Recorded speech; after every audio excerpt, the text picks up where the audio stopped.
नमस्कार बच्चों, मेरा नाम बंसीधर है और मैं इस वीडियो लेक्चर में आप लोगों के लिए इक्वेशन ऑफ मोशन जो डेरिवेशन होता है ग्राफिकली, वो कैसे होता है वो मैं आप लोगों को सिखाऊंगा आज।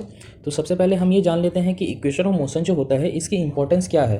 ठीक है, तो जो इसकी इंपॉर्टेंस है बच्चों, ये इक्वेशन ऑफ मोशन जो है हमारे 3 इक्वेशन ऑफ मोशन होते हैं। ये हमें एग्जाम्स में जो पूछे जाते हैं, एग्जाम से आपको 3 मार्क्स से क्वेश्चन आ जाएंगे इसमें से, जो आपको सीधे कहेंगे कि आप इसको ग्राफिकली डिराइव कीजिए। या फिर अगर ये 5 मार्क्स का क्वेश्चन आएंगे तो जिसमें आपको 3 मार्क्स का कहेगा डेरिवेशन ग्राफिकली और 2 मार्क्स के आपको इस टॉपिक पे बेस्ड या इस इक्वेशन पे बेस्ड कोई क्वेश्चंस आपसे पूछे जाएगा। तो इस तरीके से आपको 5 मार्क्स का 5 to 7 मार्क्स का क्वेश्चन आपको है। तो आपको ये नेम डिनोशन पता चल गया। अब मैं आपको बता दूं कि ये जो वैलिड है किस केस में वैलिड होता है। जैसे एग्जाम्पल ले लीजिए कि आपने बाइक स्टार्ट की, ठीक है, तो जो बाइक स्टार्ट की है, ठीक है, तो आप चल रहे थे तो बाइक स्टार्ट करें तो स्टार्टिंग में आपकी वेलोसिटी मान लीजिए कुछ 2 किलोमीटर पर आवर थी, ठीक है। फिर आपने क्या किया, बाइक को एक्सेलरेट किया, ठीक है। तो अब जो बाइक को आपने एक्सेलरेट किया तो मान लीजिए स्टार्टिंग जो इनिशियल वेलोसिटी आपकी थी यू, वो 2 किलोमीटर पर आवर थी। फिर आपने जब धीरे धीरे बढ़ाया स्पीड तो उसका, तो स्पीड बढ़ाया तो 2 किलोमीटर पर आवर आपकी 1 सेकेंड में थी। फिर दूसरे सेकेंड में आपकी स्पीड 3 किलोमीटर पर आवर हो गई। फिर तीसरे सेकेंड में 4 किलोमीटर पर आवर। तो अब क्या है, मतलब आपकी जो हर 1 सेकेंड में स्पीड क्या हो रही है, +1 किलोमीटर पर आवर ऐड हो रही है, ठीक है। तो मतलब कॉन्स्टेंटली आपकी स्पीड बढ़ रही है हर एक इक्वल इंटरवल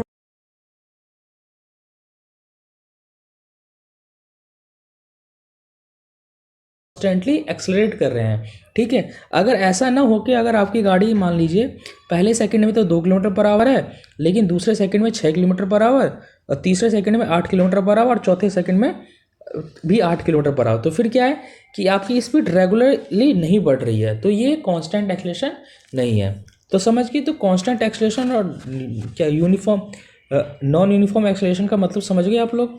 तो यहाँ पे यही चीज़ है। तो जिस जो केस हमारा कांस्टेंट एक्सेलरेशन को, आपको सबसे पहले ग्राफ समझना होगा कि ये जो कांस्टेंट एक्सेलरेशन का जो केस है उसका ग्राफ कैसा होता है, ठीक है। तो इसको अगर आपको एक ग्राफ समझ में आ गया तो फिर आप लोग आराम से डिराइव कर सकते हैं ग्राफिकली, उसमें कोई प्रॉब्लम नहीं आएगी, ठीक है। तो सबसे पहले हम ग्राफ समझते हैं, ग्राफ कैसे बनता है। तो हम क्या करते हैं कि हम एक्स एक्सिस और वाई एक्सिस बनाते हैं, ठीक है। जैसे आपको यहाँ पे दिख रहा है एक्स एक्सिस वाई एक्सिस। जो हमारा वाई एक्सिस होता है ये, इस पर हम वेलोसिटी डिनोट करते हैं, और जो एक्स एक्सिस होता है उस पर हम टाइम डिनोट करते हैं, ठीक है। तो वेलोसिटी और टाइम डिनोट हमने कर लिया। नाउ अब ये जो ए बी है, ए बी लाइन दिखाई दे रही है आपको, ये होता है हमारा स्लोप, ये होता है हमारा स्लोप। तो ये जो ए बी लाइन होती है, हमें भी कोई केस या दिया जाता है जिसमें हमारी कुछ इनिशियल वेलोसिटी यू होती है यहाँ पे, ठीक है। फिर उसमें कांस्टेंट एक्सेलरेशन आता है, एक्सेलरेशन आता गया और जिसकी वजह से वेलोसिटी बढ़ती गई, इसकी स्पीड भी बढ़ती गई, टाइम भी बढ़ता गया इधर की तरफ टाइम के साथ। तो इतने टाइम पे ये वेलोसिटी फाइनल वेलोसिटी बढ़ के हो जाती है, यू से वी तक हम पहुँच जाते हैं फाइनल वेलोसिटी तक, ठीक है। तो ये जो स्लोप बनता है ये वी, तो इसका मतलब क्या है कि अगर हम इस स्लोप की वैल्यू, मतलब ए बी की वैल्यू हम पता कर लें तो हमें क्या मिल जाएगा, एक्सेलरेशन मिल जाएगा, ठीक है।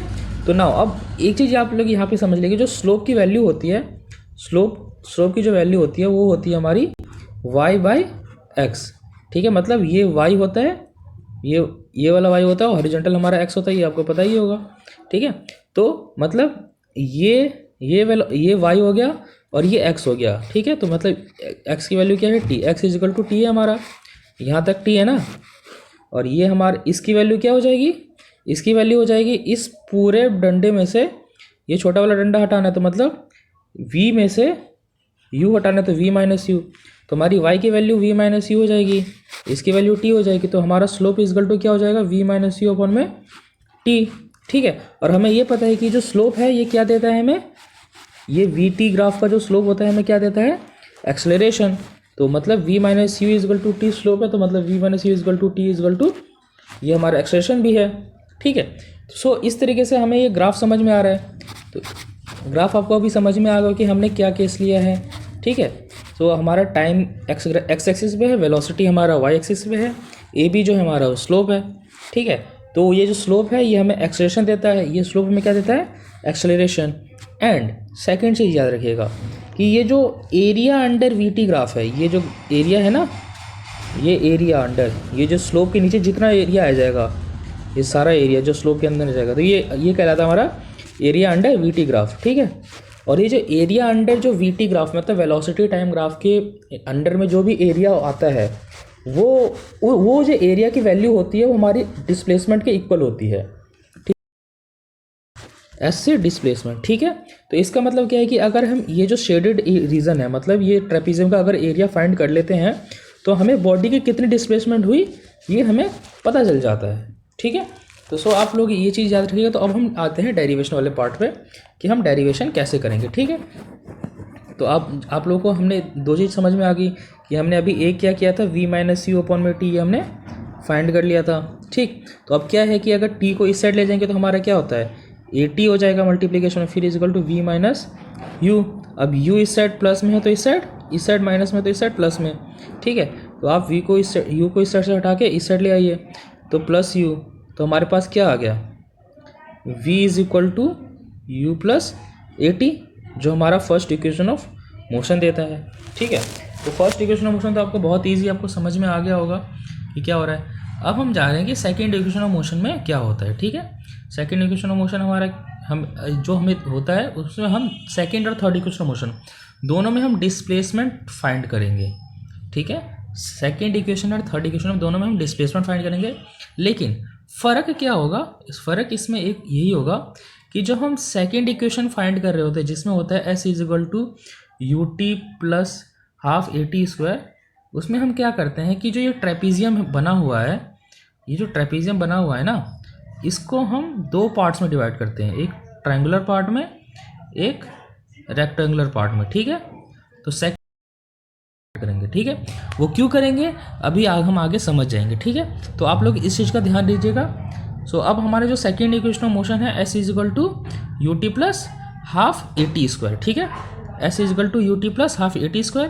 तो s is equal to displacement is equal to area under v t graph और कर्व। तो area under v t graph क्या है हमारा एरिया ऑफ ट्रेपीजियम। तो हम इन्हें क्या कहा सेकेंड इक्वेशन ऑफ मोशन में हमें ट्रेपीजियम का एरिया कैसे फाइंड करेंगे, ट्राइंगल के एरिया प्लस रेक्टेंगल का एरिया, ठीक है।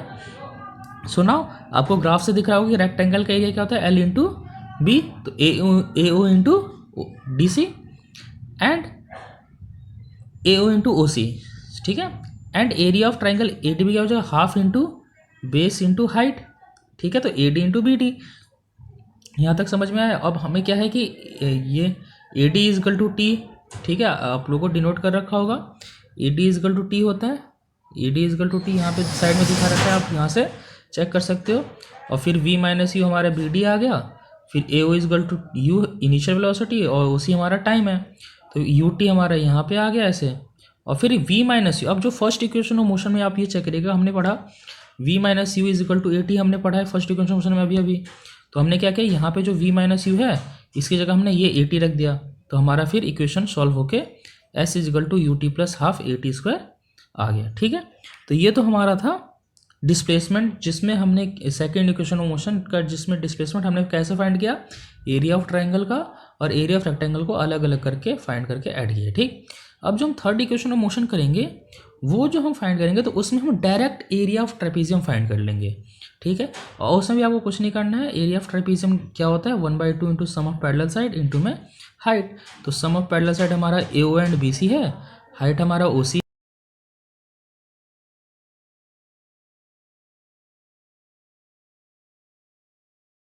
साइड मल्टीप्लाई में, तो इस साइड डिवाइड में आ जाना चाहिए ए को, और इस साइड से ए हट गया, तो हमारा t is equal to v minus u by a आ गया ना। हमने क्या किया टी की जगह पे नीचे में वी माइनस यू अपॉन में ए रख दिया। अब ये 2a इस साइड आ गया तो 2a इस साइड आके 2as हो जाएगा, ठीक है। और v square minus e square is equal to 2s हमारा सॉल्व हो गया। तो इस तरह से हमारा 3 इक्वेशन ऑफ मोशन सॉल्व होता है। आप लोगों को अभी ये शायद टफ लगे, लेकिन आप अगर खुद से लेके अगर आप 1 से 2 बार बैठेंगे तो आपको बहुत अच्छे से आ जाएगा, ठीक है। और आप लोग एक चीज़ याद रखिएगा कि हमारा जो फर्स्ट इक्वेशन ऑफ मोशन होता है v is equal to u plus a t, ये जो हमें क्या देता है फर्स्ट ये हमें देता है रिलेशन बिटवीन वेलोसिटी टाइम, ठीक है। ये हमें क्या देता है relation between velocity and time. आप याद रखना फर्स्ट इक्वेशन ऑफ मोशन हमें क्या देता है velocity is equal to u plus a t, ठीक है। सेकेंड इक्वेशन ऑफ मोशन हमें क्या देता है relation between displacement and time, और थर्ड इक्वेशन ऑफ मोशन हमें क्या देता है relation between velocity and displacement, ठीक।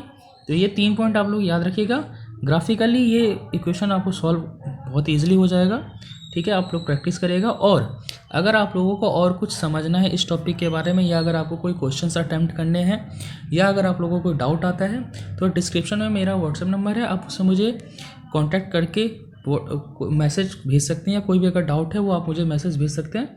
वो सारे डाउट्स आप लोगों को मैं सॉल्व करवा सकता हूँ। ठीक है, और प्लीज़ इस चैनल को आप लोग सब्सक्राइब करिएगा। आगे भी मैं आप लोगों के लिए ऐसी वीडियो अपलोड्स करता रहूँगा।